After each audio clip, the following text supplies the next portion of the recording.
स्वागत है आपके साथ, मैं हूं राकेश पांडे। वक्त हो गया सुपरफास्ट 100 का। अगले 22 मिनट में नजर डालेंगे 100 बड़ी खबरों पर। आपके साथ मैं हूं चित्रा त्रिपाठी। खबरों की शुरुआत में सबसे पहले बात करते हैं जम्मू कश्मीर की, जहां पर बाढ़ प्रभावित इलाकों का जायजा लेने के लिए पीएम पहुंचे हुए हैं।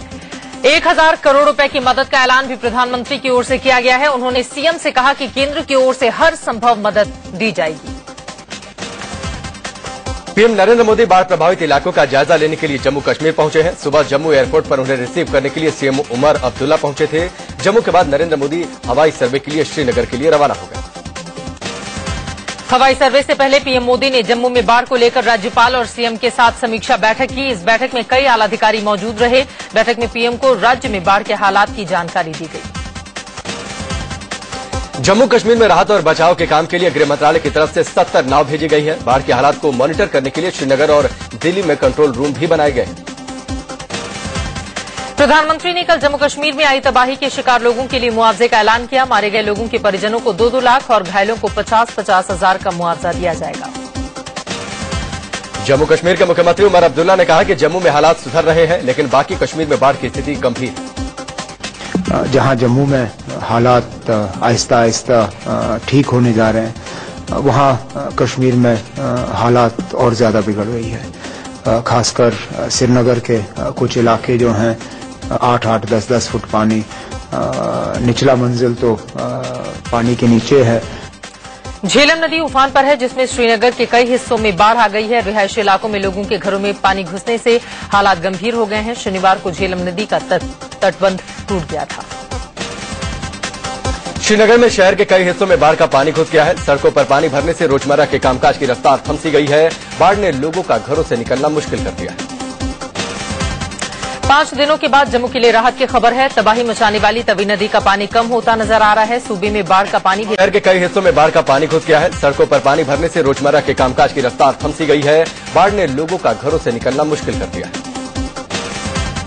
5 दिनों के बाद जम्मू के लिए राहत की खबर है। तबाही मचाने वाली तवी नदी का पानी कम होता नजर आ रहा है। सूबे में बाढ़ का पानी भी लगातार उतर रहा है। राज्य में बाढ़ से निपटने के लिए सेना और एनडीआरएफ के साथ वायुसेना की मदद भी ली जा रही है।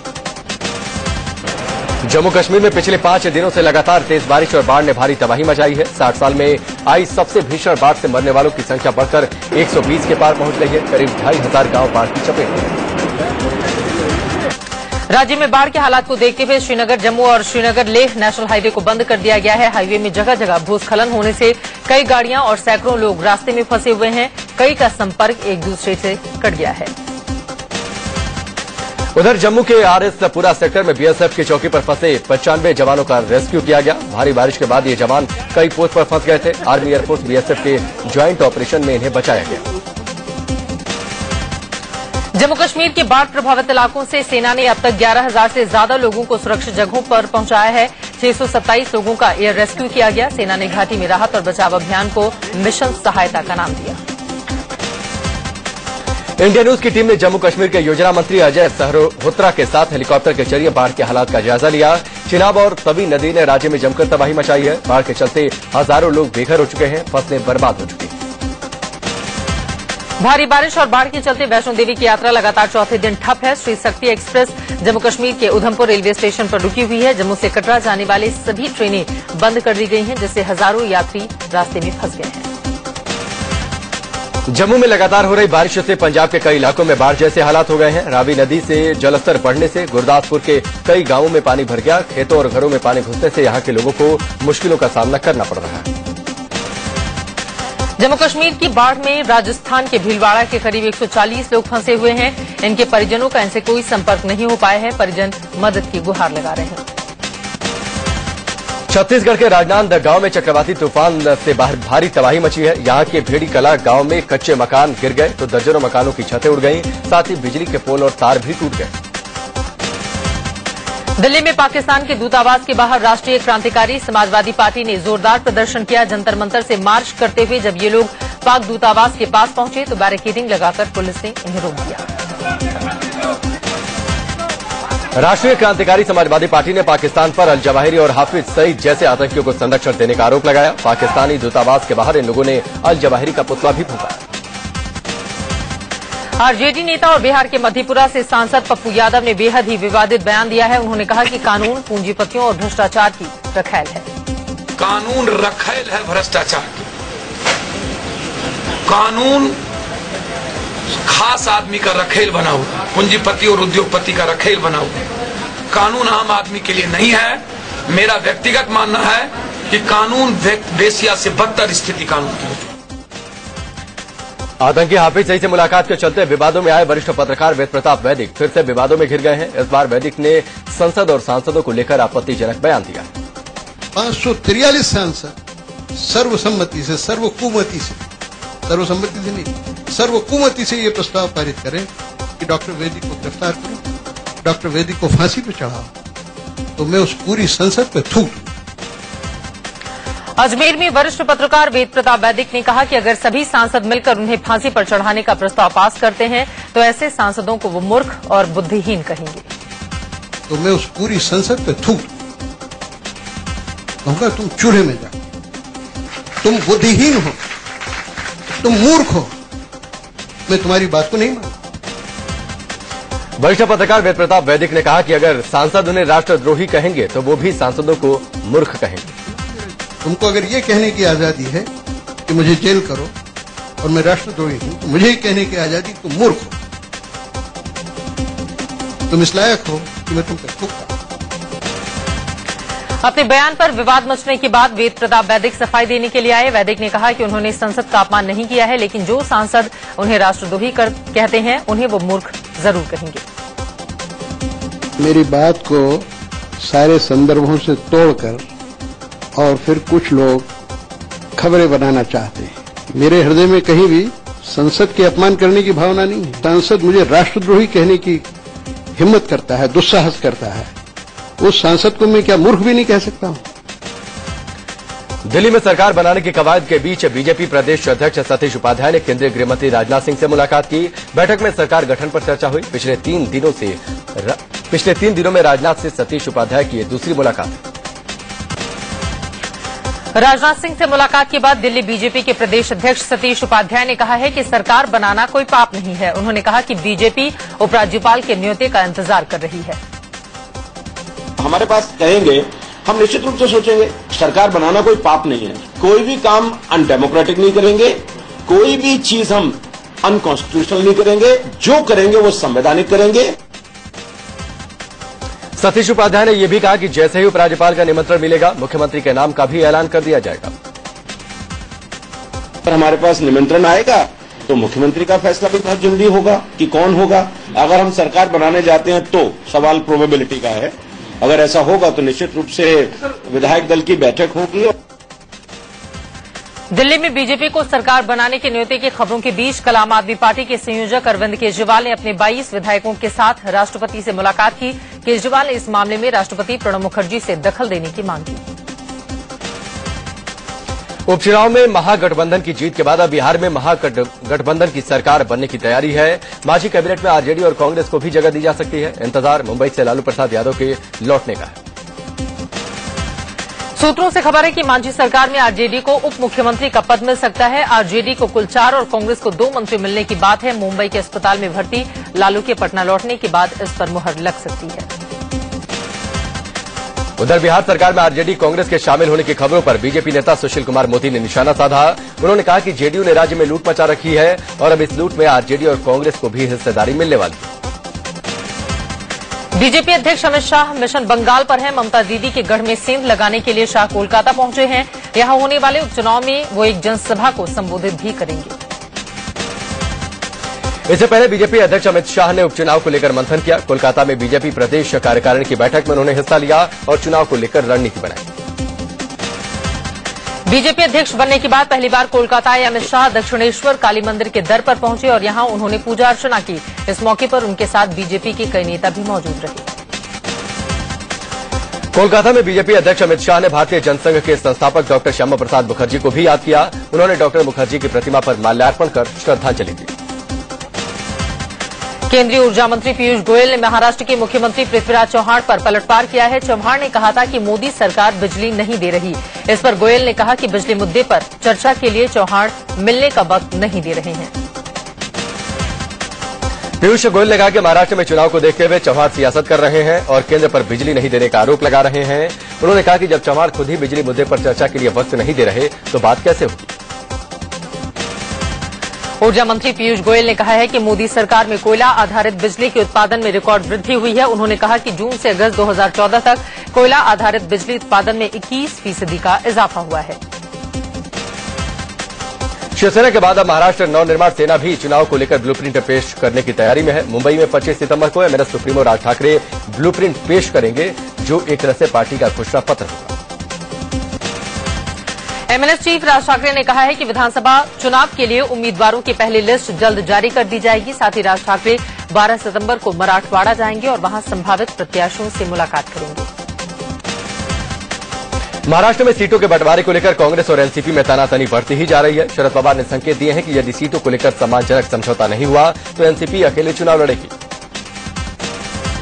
हालांकि एनसीपी सुप्रीमो शरद पवार हर हाल में कांग्रेस के साथ मिलकर चुनाव लड़ने के पक्षधर हैं, लेकिन पवार कांग्रेस को ये जताना चाहते हैं कि एनसीपी इतनी कमजोर नहीं है कि कम सीटों पर मान जाए। दरअसल महाराष्ट्र की 288 सीटों में से 144 यानी आधी सीटों पर एनसीपी चुनाव लड़ना चाहती है, लेकिन कांग्रेस इसके लिए तैयार नहीं। एनसीपी के अधिकतर नेता भी चाहते हैं कि अगर इतनी सीटें नहीं मिली तो अकेले लड़ा जाए। यूपी के मैनपुरी में एसपी सुप्रीमो मुलायम सिंह यादव ने अपने उम्मीदवार तेज प्रताप यादव के समर्थन में जनसभा को संबोधित किया। तेज प्रताप 13 सितंबर को होने वाले उपचुनाव में उम्मीदवार हैं। मंगलवार को बीजेपी केंद्रीय चुनाव समिति और पार्लियामेंट्री बोर्ड की बैठक हो सकती है। सूत्रों से खबर है कि इस बैठक में महाराष्ट्र, हरियाणा, झारखंड, जम्मू कश्मीर में होने वाले विधानसभा चुनाव पर चर्चा होगी। पीएम मोदी के ड्रीम प्रोजेक्ट डिजिटल इंडिया में यूपी की 200 पंचायतें जुड़ेंगी, जिसमें वाईफाई के जरिए गांव में ही मरीजों को विशेषज्ञ डॉक्टरों की सलाह मिल सकेगी। इसके लिए ऑप्टिकल फाइबर बिछाने का काम शुरू कर दिया गया है। यूपी की अखिलेश सरकार पर माया सरकार के मंत्रियों के खिलाफ कार्रवाई नहीं करने को लेकर दबाव बढ़ गया है। सरकार ने दोषी मंत्रियों के खिलाफ 29 महीने बाद भी कार्रवाई नहीं की थी, जिसके बाद लोकायुक्त ने मंत्रियों की रिपोर्ट राज्यपाल को भेज दी। जिसके बाद लोकायुक्त की रिपोर्ट पर राज्यपाल ने सीधे सरकार से इसका जवाब मांगा है। राज्यपाल ने अखिलेश सरकार से लोकायुक्त की सिफारिशों पर अमल नहीं करने पर जवाब मांगा है। राज्यपाल के जवाब तलब पर यूपी सरकार के हाथ पांव फूल गए हैं। इससे पहले माया सरकार के दोषी मंत्रियों के खिलाफ लोकायुक्त ने सरकार से कार्रवाई की सिफारिश की थी। लोकायुक्त की सिफारिश पर सरकार ने एजेंसियों को जांच सौंपी थी। हैरानी की बात यह है कि किसी भी एजेंसी ने मंत्रियों के खिलाफ कोई कार्रवाई नहीं की। हरियाणा जनचेता पार्टी के प्रवक्ता जसबीर भट्ट हरियाणा के पिहोआ पहुंचे, जहां उन्होंने कहा कि इस बार हरियाणा में कांग्रेस को धूल चटाएंगे। जसबीर भट्ट ने कहा कि अगर हमारे गठबंधन की सरकार बनी तो उसमें आम आदमी की भागीदारी होगी। देश में लव जिहाद पर छिड़ी बहस में आरएसएस प्रमुख मोहन भागवत भी कूद गए हैं। भागवत ने कहा कि लड़कियों को लव जिहाद का मतलब और इस जाल से बचने के तरीकों के बारे में बताया जाना चाहिए। वहीं बीजेपी सांसद साक्षी महाराज ने आरोप लगाया है कि मदरसों से देश भर में लव जिहाद की बड़ी साजिश चल रही है। साक्षी महाराज ने आरोप लगाया है कि लव जिहाद के लिए लाखों रुपए खर्च किए जा रहे हैं।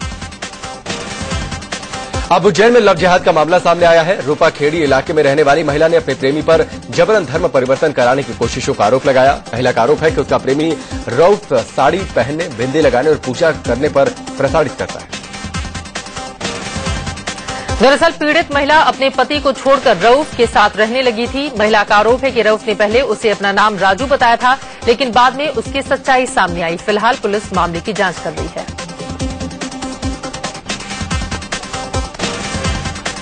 मानहानि केस में केंद्रीय मंत्री नितिन गडकरी के साथ आम आदमी पार्टी के नेता अरविंद केजरीवाल समझौते की तैयारी में है। दिल्ली का पाटियाला हाउस कोर्ट में केजरीवाल के वकील ने बताया कि समझौते की प्रक्रिया जारी है। दरअसल केजरीवाल ने लोकसभा चुनाव के दौरान भ्रष्ट नेताओं की लिस्ट जारी की थी, जिसमें गडकरी का नाम भी था। आरोपों से बिफरे गडकरी ने केजरीवाल के खिलाफ दिल्ली के कोर्ट में मानहानि का मुकदमा दायर किया था।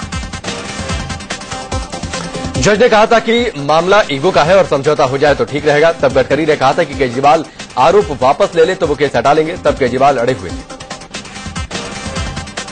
केंद्रीय कृषि राज्य मंत्री संजीव बालियान एक सड़क हादसे में बाल बाल बच गए। उनके काफिले को एक बेकाबू ट्रक ने टक्कर मार दी, जिससे काफिले में मौजूद 3 गाड़ियों के परखच्चे उड़ गए, लेकिन मंत्री जी की गाड़ी सुरक्षित है।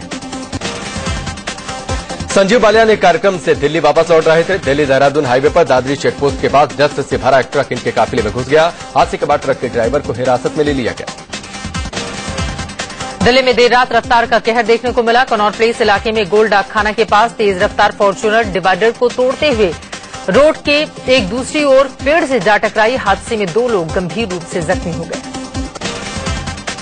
इस कार में 4 लोग सवार थे। गाड़ी पर विधानसभा का स्टिकर भी लगा हुआ था। मौके पर पहुंची पुलिस ने कार को अपने कब्जे में ले लिया। इसके बाद घायलों को अस्पताल पहुंचाया गया। दिल्ली के कड़कड़डूमा मेट्रो स्टेशन के पास गड्ढे में डूबने से एक बच्चे की मौत हो गई। मेट्रो के कंस्ट्रक्शन साइट पर यह गड्ढा किया गया था। बारिश की वजह से इसमें पानी भर गया था। 12 साल का कार्तिक खेलने के लिए मेट्रो परिसर में पहुंचा था, लेकिन बारिश की वजह से 15 फीट गहरे गड्ढे का उसे अंदाजा नहीं लगा। कार्तिक के घर वालों का आरोप है कि हादसे से पहले वहां अलर्ट का कोई बोर्ड भी नहीं लगा था। दिल्ली के सीमापुरी इलाके में एक महिला की 4थी मंजिल से गिरकर मौत हो गई। दिलशाद गार्डन के पॉकेटी में रहने वाली मधु शर्मा फ्लैट नंबर 22 में रहती थी। 38 साल के मधु पति से अलग होकर अकेले रहती थी। यूपी के सरकारी स्कूल में टीचर मधु की मौत पर फिलहाल सस्पेंस बरकरार है। दिल्ली से सटे फरीदाबाद के सेक्टर 31 में गैस सिलेंडर फटने से मकान में आग लग गई। विस्फोट इतना जबरदस्त था कि आसपास के करीब 15 लोग इसकी चपेट में आ गए। ब्रेक के बाद बाकी खबरों की शुरुआत करते हैं। यूपी के बहराइच में रेप पीड़ित लड़की ने आग लगाकर खुदकुशी कर ली। स्कूल से घर आते वक्त एक लड़के ने 9वीं क्लास की इस छात्रा से रेप किया था। बताया जा रहा है कि पीड़ित ने घर आने के बाद मिट्टी का तेल छिड़ककर खुद को आग के हवाले कर दिया।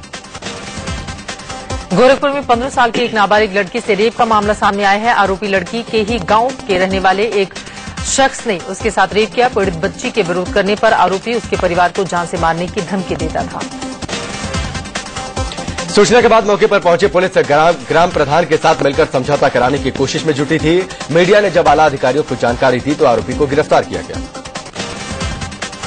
मध्य प्रदेश के नरसिंहपुर में एक नाबालिग लड़की से रेप और गर्भपात कराने का मामला सामने आया है। आरोप है कि 16 साल की एक लड़की से पड़ोस का ही लड़का डरा धमकाकर 1 साल से रेप करता रहा। लड़की के गर्भवती होने पर आरोपी ने गर्भपात के बाद बच्चे की लाश को दफन कर दिया, लेकिन पुलिस के सामने मामला आते ही उसने खुदाई करवाकर लाश को बाहर निकाला। पुलिस ने रिपोर्ट दर्ज कर आगे की तफ्तीश शुरू कर दी। अलीगढ़ में पूर्व विधायक मलखान सिंह के भतीजे अनिल चौधरी की गोली मारकर हत्या कर दी गई। मौके से अनिल की लाइसेंसी पिस्टल और गाड़ी भी गायब मिली। मेरठ के शास्त्री नगर इलाके में घर के अंदर कई दिन पुरानी लाश मिली। लाश के पास उसका भाई बैठा हुआ था। बताया जा रहा है कि भाई का मानसिक संतुलन ठीक नहीं। उत्तराखंड के रामनगर में एक रिजॉर्ट के अंदर हो रही गुंडागर्दी की तस्वीरें सीसीटीवी कैमरे में कैद हो गई हैं। रिजॉर्ट के अंदर की मारपीट की यह तस्वीर 30 अगस्त की है। मैनेजर ने मामले की रिपोर्ट भी दर्ज करा दी है। चंडीगढ़ में ट्रैफिक पुलिस के जवान को कार से कुचलने की कोशिश का मामला सामने आया है। मध्य प्रदेश के पन्ना में एक छात्र की बेरहमी से पिटाई का मामला सामने आया। पिटाई का आरोप हॉस्टल के वार्डन पर लगा है। पंजाब के अमृतसर में लुटेरे स्टेट बैंक ऑफ इंडिया के एटीएम को गैस कटर से काटकर उसमें रखे 26 लाख रुपए लेकर फरार हो गए। इलाहाबाद की क्राइम ब्रांच की टीम ने पुलिस के साथ मिलकर हथियार तस्करों के गिरोह के 3 सदस्यों को रेलवे स्टेशन के बाहर से गिरफ्तार किया। यूपी के लखीमपुर में अवैध असलाहा फैक्ट्री का भंडाफोड़ हुआ है। पुलिस ने नीमगांव इलाके में सेहरुआ गांव में छापा मारकर असलाहा बना रहे 4 लोगों को गिरफ्तार किया।